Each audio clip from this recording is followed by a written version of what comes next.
talking about attachment parenting. What is attachment parenting? Well, I am a huge enthusiast on attachment parenting.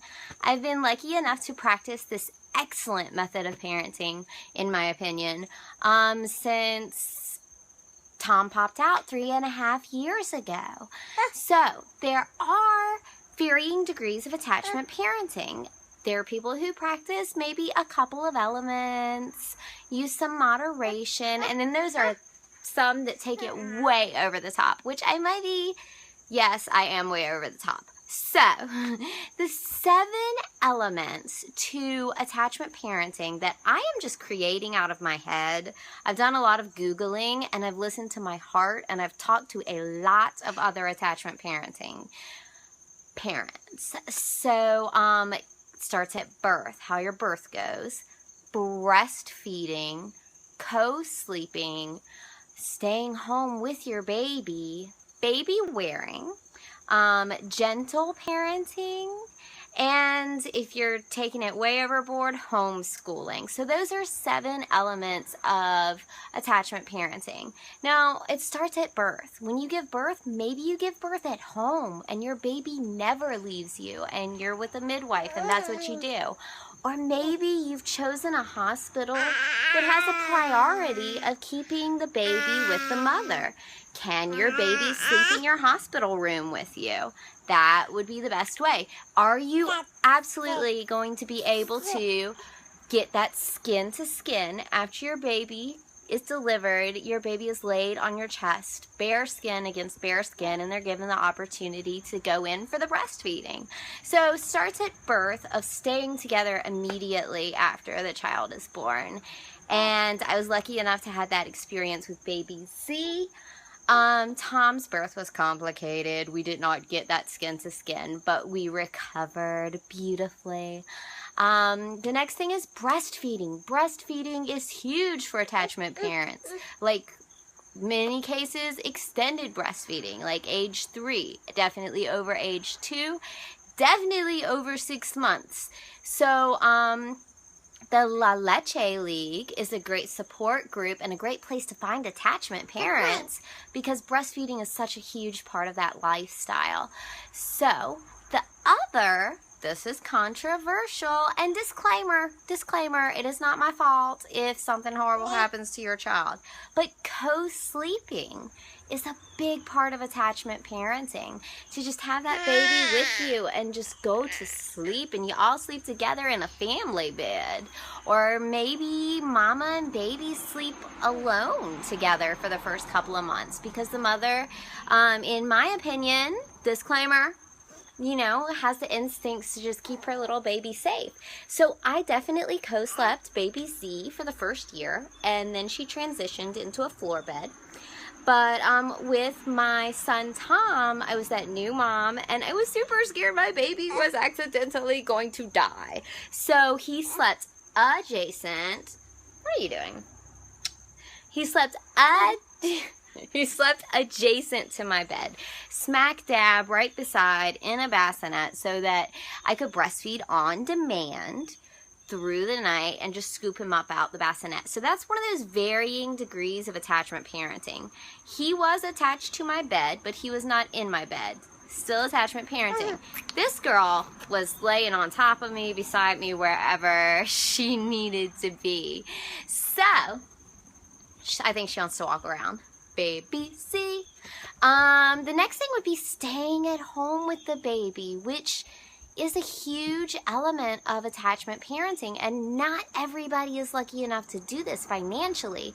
I am extremely grateful every day of my life to stay at home with my babies, and it goes along with other elements like breastfeeding on demand, not just breastfeeding, but breastfeeding for comfort, breastfeeding whenever they want it. It's emotional as much as nutritional.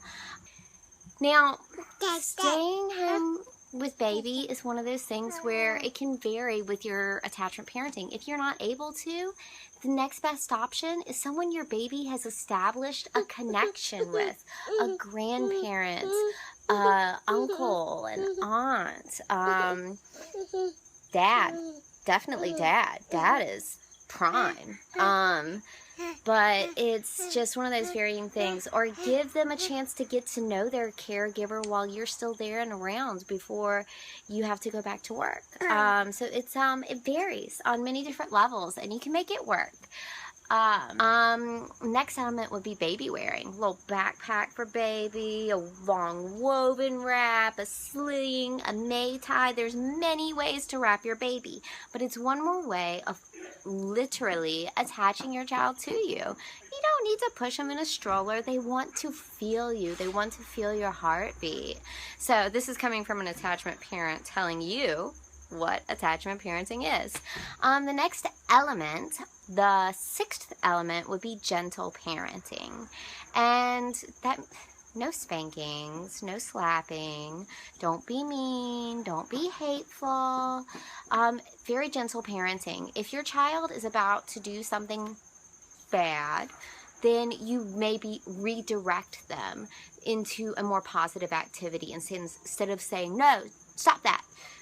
You say, oh, here, you need to come over here and see this really cool thing I have for you to do that is a positive activity. Or don't put them into situations where they would need to be scolded. Don't put them in a situation where there's a bunch of stuff they're not allowed to touch. Don't let them get too hungry or too tired, or if you know a certain environment stimulates these behaviors that are unacceptable, don't put them in that environment. So that's a lot of gentle parenting theology. If you are on Instagram, I cannot recommend this account enough. It is gentle_parenting, and it has the best advice for gentle parenting and inspiration on a daily basis, and you can ask tons of questions.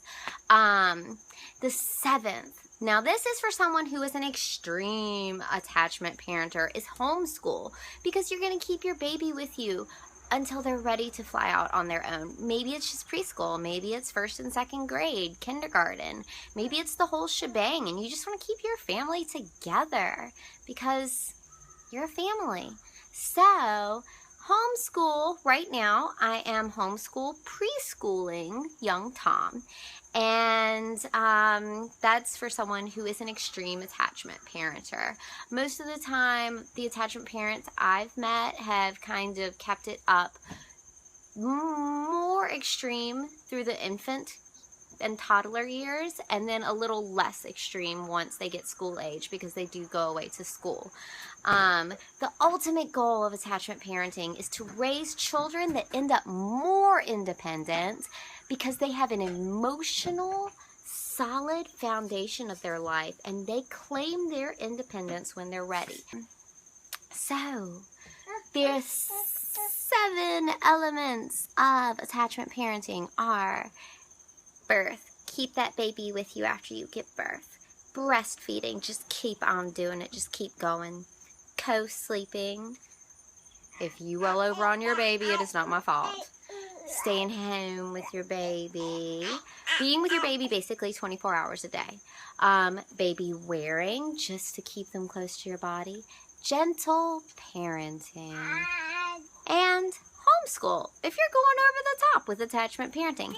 And so that is what attachment parenting is, for those of you who were curious. So go ahead and subscribe to my channel if you're interested in this sort of topic. Crunchy topics, crunchy mama topics like attachment parenting. And I'm on Instagram, Way Crunchy. And I will be posting a bunch of links at www.waycrunchy.com on books on attachment parenting, resources, support groups, even in your area that you can find. So go ahead and check out waycrunchy.com.